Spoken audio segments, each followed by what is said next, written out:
Itoki, Itamexichiko. It is just about afternoon on June 29th, 2016, in the tail end of the moon, Misamsuta, the long rains. And I'm on my way to the University of Lethbridge, where there is a large rattlesnake on the side of one of the student residencies, Kainai House.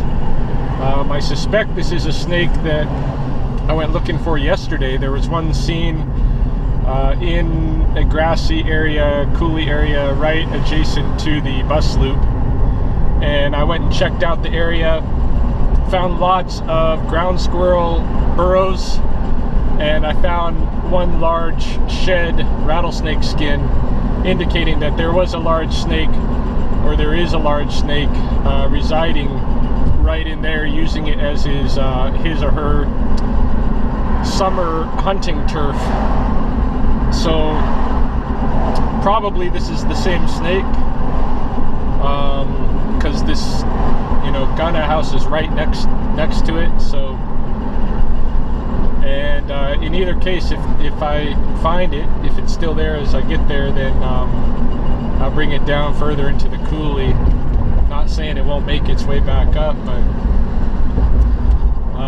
it hasn't really been bothering anybody. But the last couple of days, it's made its presence known in the mornings. And if you want to hunt the ground squirrels at the University of Lethbridge and you're a snake, you should should at least conceal yourself during the daytimes when the people are around looking. So anyway, I'm headed over there now, and hopefully the snake will still be there when I get there. Alright, I see the security guy up here. So this was the area yesterday where I was looking for the snake, and just up here on the side of the building is where it looks like he's got a snake covered. So I'm guessing it's the same snake. We'll see. Should be able to tell by size, well, somewhat. At least have a good guess. Did he go in a hole?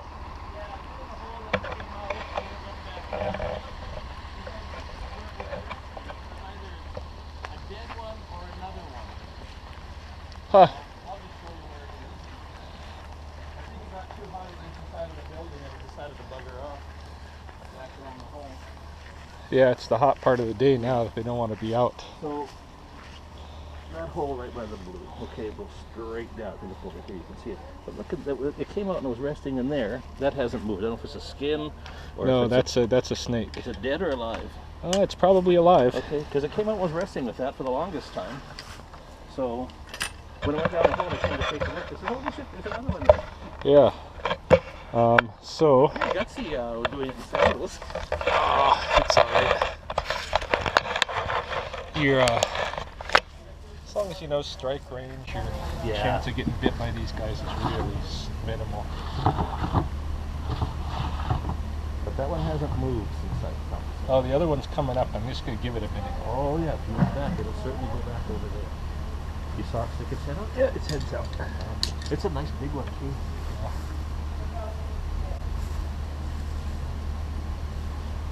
Yeah, let's give it a minute because its head's out. So.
Okay, you're coming with me.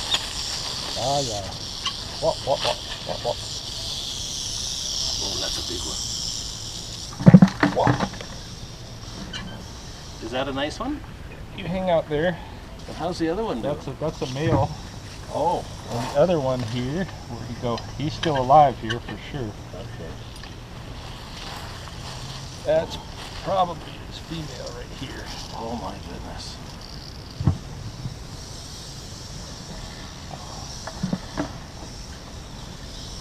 All right, you two. How do you know it's a male?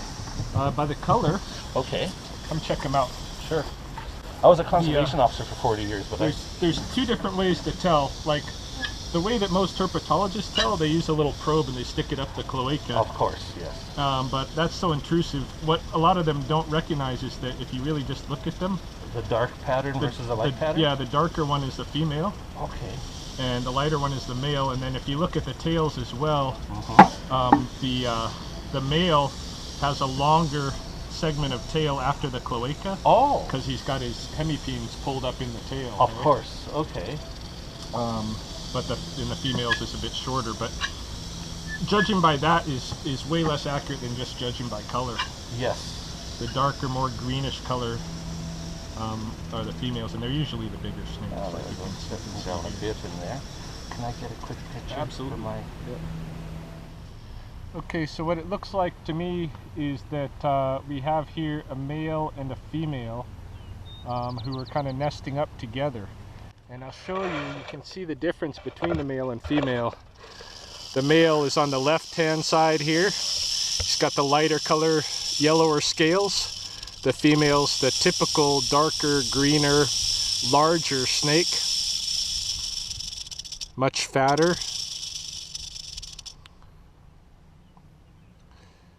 So yeah, this is a male and a female who are denned up together, who are probably a mating pair. Just moving them out here into the coulees. There's a lot of different dens around here that they can make use of. They might just go back up tonight, or during the nights they might make their way back up that way, find a different den under the concrete pads. The snakes just love the concrete pads, and they're not interested in bothering people. I mean, this couple has probably been there on the side of Kainai House for a month and just recently came under scrutiny, you know. So any case, I'm gonna let him go here in this brush, in this skunk brush. They've got shade here, and there's holes, there's rodent holes in there that they can sneak off into if they want to get underground. But the main thing is midday like this, that they have shade. If I had a good badger hole to drop them into, I'd drop them in there. But I've seen them out, snakes out in the hottest part of the day in skunk brush like this. So I know that this works for them to keep them cool. And that's the main thing. They can't be too hot, even though they're, you know, a desert-like species. They can't be too hot. Whoa. All right, come on.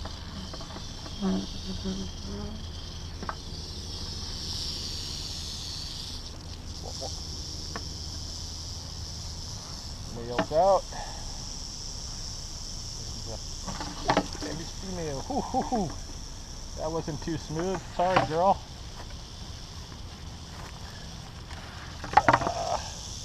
I'm gonna drop her right on my feet. All right, you two. Go have many babies. We need snakes in these coulees.